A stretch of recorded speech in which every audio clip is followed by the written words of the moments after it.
They say the woods remember everything. Every whispered secret, every desperate cry for help, every footstep that enters and never returns.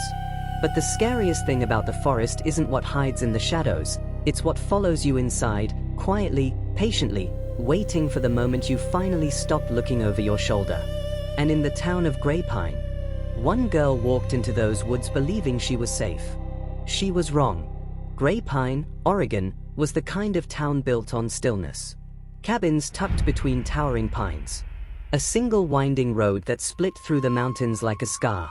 Morning fog so thick it felt like the town floated above the earth, suspended in silence. People didn't just know their neighbors, they memorized their routines, their smiles, their footsteps. Nothing surprising ever happened in Graypine. Not until the night a teenage girl vanished into the forest behind her home, and the entire town realized how little they truly knew about what lurked beyond the tree line. 17-year-old Marley Winters was the kind of girl who made the world feel softer. Quiet but warm. Thoughtful but restless. She loved the woods, not for their danger, but for their stillness. Every evening, she would wander into the forest with her sketchbook, sitting by an old fallen log to draw the sunset as it melted behind the ridgeline. Her mother used to say Marley had a way of seeing beauty where others saw emptiness. But there was one place Marley never went. One place the locals whispered about but never admitted aloud. Black Hollow, a break in the woods where the trees grew too close, too twisted, and too silent. Old stories claimed something lived there. Something that watched. Something that followed. Of course, Marley didn't believe in stories. But stories believed in her. On the night she disappeared, Graypine learned a terrible truth: the woods keep their own. The first signs that something was wrong didn't come from Marley. They came from the woods. 3 weeks before her disappearance, neighbors started reporting strange things, small at first, easy to dismiss.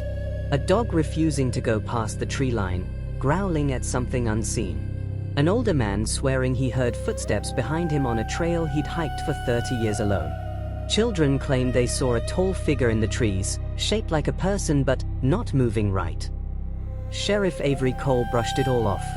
Graypine was a quiet town. Quiet towns invented stories to keep themselves entertained. But Marley felt it too. She told her best friend Elise that someone had been watching her. Not in town, in the woods. "It's like every time I sketch, I can feel eyes on me," she whispered. "Not close. Not far. Just there." Elise laughed it off. "That's just your imagination. You spend too much time out there." But Marley didn't answer. She just stared at the trees. 2 days later, she found something outside her bedroom window.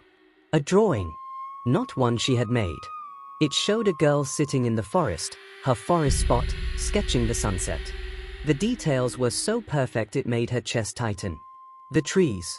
The shadows. The shape of her hair. Someone had watched her long enough to capture every detail. Someone had been close enough to draw her without her noticing.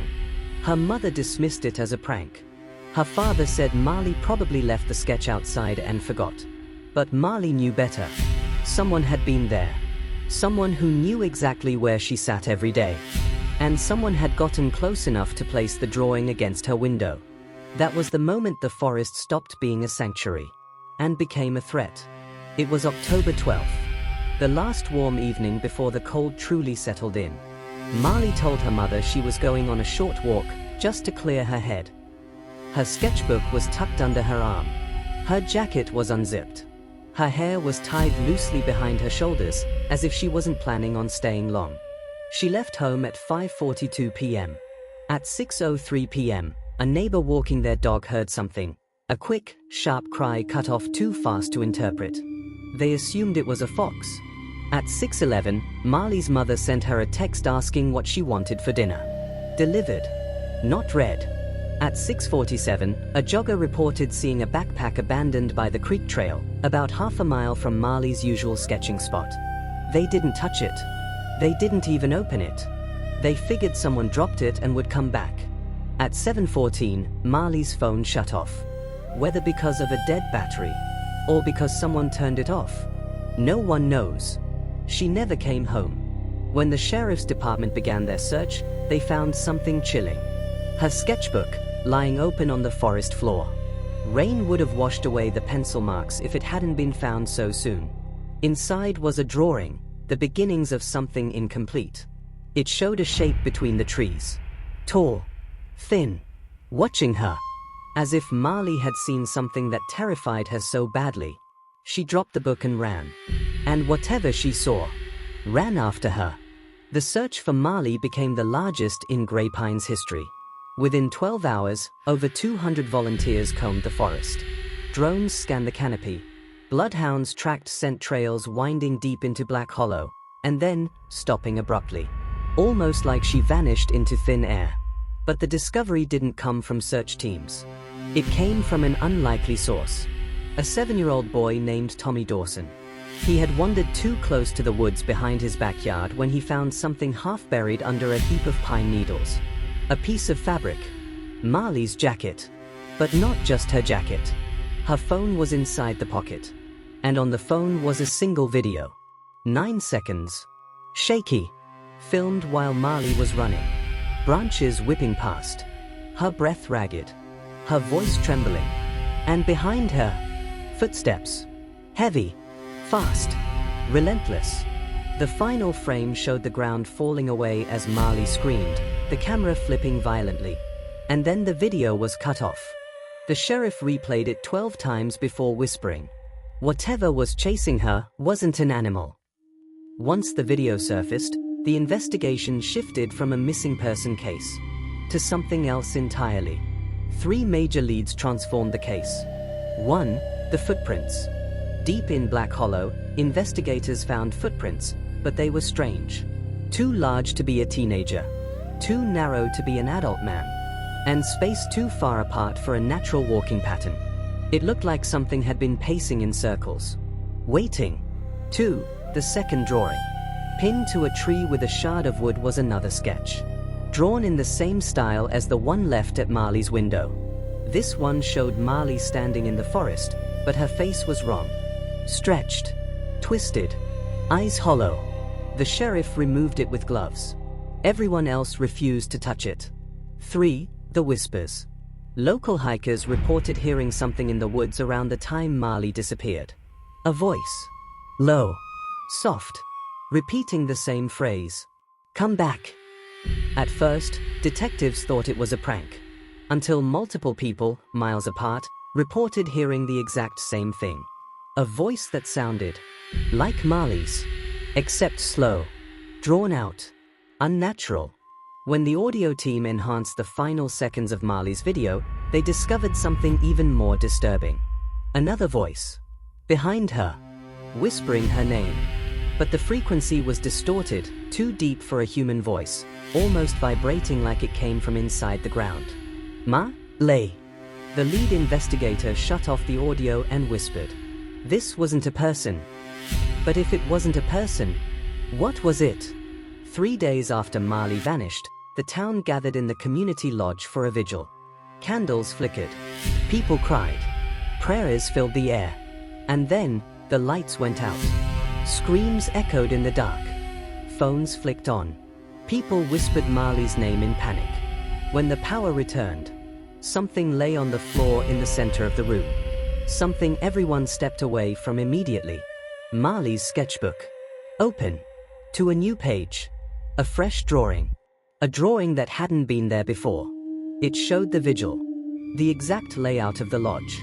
The candles. The people standing in shock. And standing outside the lodge window was a silhouette. Tall. Bent. Watching. Someone, or something, had been outside. While the entire town was inside. A chill crawled through the room. Parents pulled their children close. And every eye turned slowly toward the windows. But the forest was still. Too still. The official investigation lasted 6 months. No body was ever found. No suspect was identified.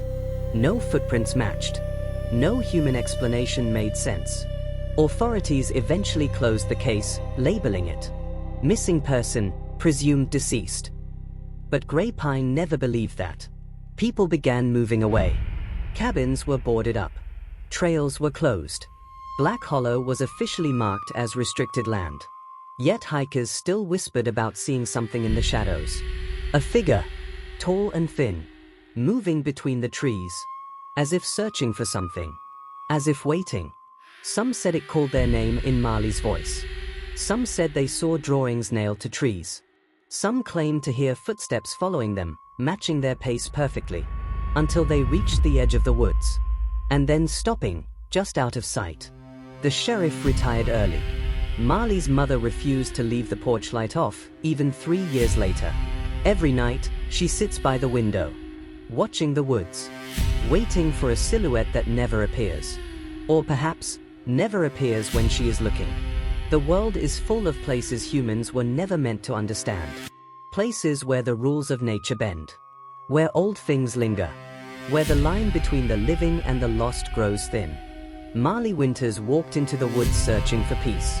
Instead, she found something that wanted her more than the world ever could. Some say tragedies happen because of monsters. Others say tragedies happen because people ignore the warnings. Maybe the truth is somewhere in between. Maybe the woods don't take people. Maybe they answer those who call out to them. So tell me, when a girl disappears without a trace, without sound, without struggle, without reason, is it the forest we should fear? Or the thing waiting in the silence long before she ever stepped inside? Thank you for watching. If you're new here, hit that subscribe button for more untold stories, and make sure you click the notification bell so you don't miss our next case.